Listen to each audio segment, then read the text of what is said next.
பேர் வளர்மதி, பாலவேடி, தர்மபுரி மாவட்டம். 20-30 வருஷமாக விவசாயம் தான் பண்ணுங்க. பூ செடி இப்போ கண்டது போனால் நெட்டு வச்சிருந்து ஒரு பிரயோஜனமும் இல்லாத போச்சு. வயல் தான் ஜாஸ்தியாச்சு. ஜாமத்தையந்தெல்லாம் பூ வரது கூட ஒரு 10 பைசா பிரயோஜனம் கிடையாது.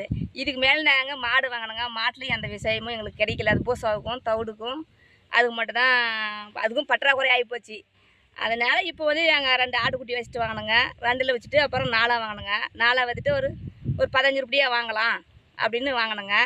அதுக்கு தீவனம் என்ன பண்ணுறதுன்னா, இப்படி தான் அவுத்தி, பட்டுப்பூச்சி, இப்படி வேலி மசாலா இதெல்லாம் போட்டு ஒரு தொழிலை செஞ்சதால் எங்களுக்கு ஒரு 1,50,000 லட்சம் வந்துச்சு ஃபஸ்ட்டு. அதுக்கு முன்னாடி 30,000 வந்துச்சு. அதுக்கு முன்னாடி 45,000 வந்துச்சு. இப்போ 1,50,000 லட்சத்துக்கு இப்போ திரும்ப நாங்கள் ஆடே இன்னும் 2 சேர்த்து வாங்கி குட்டியாக வாங்க மாட்டாமல் அதுக்கு 5,000 4,000 முதல் போடணும். நம்மளதே உற்பத்தி பண்ணிக்கினா ஒரு தடவை ஒரு அவுட் போட்டாங்களா மற்றதுக்கு சரியாக போயிடுதுன்றதுக்கோசரம் எங்கள்கிட்ட யூஸ் பண்ணிக்கணுங்க. எங்களுக்கு இப்போ வளர்த்தாங்களே எங்களுக்கு திரும்ப 1,00,000 ரூபாய்க்கு மேலே வரும். என் முதல் ஃபஸ்ட்டு போடுறதாட சரி. 2 மாடு வச்சுன்னு இருக்கிறேங்க. அதே தலை யூஸ் பண்ணிக்குவோங்க. இதே அறுத்து போட்டு எங்களுக்கும் பால் கறக்குவோங்க.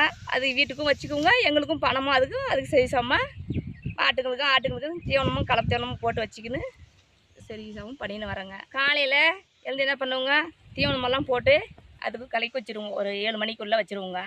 திருப்பினும் 8-9 மணிக்குள்ளே தலையை எல்லாம் அறுத்து அவுத்தி பட்டுப்பூச்சி வேலி மசாலா இதெல்லாம் கலந்து அதுக்கு செடிப்பாகவும் கட்டி 3 கட்டை கட்டிடுவோங்க. அதுக்குள்ளேயே குட்டிங்களுக்கு தனியாக ஆட்டுங்களுக்கு பெருசுங்களுக்கு தனியாக கட்டி வச்சுருவோங்க. அதுக்கு தீவனம் வந்து பிள்ளைக்கோ புதுசாக போட்டு அன்னக்குடிங்களை வச்சுட்ருங்க. திருப்பினா அப்படி மீன்லாம் பொட்டுங்க, இந்த கொள்ளு பொட்டுன்னு சொல்லுவோம் பற்றியா, அந்த பொட்டுங்க வரி பற்றாக்குறையாக போச்சுன்னா அதையும் வாங்கி ஒரு பேசங்க அது கொஞ்சம் வச்சுருங்க. அதிலே சாப்பிட்டுக்குங்க.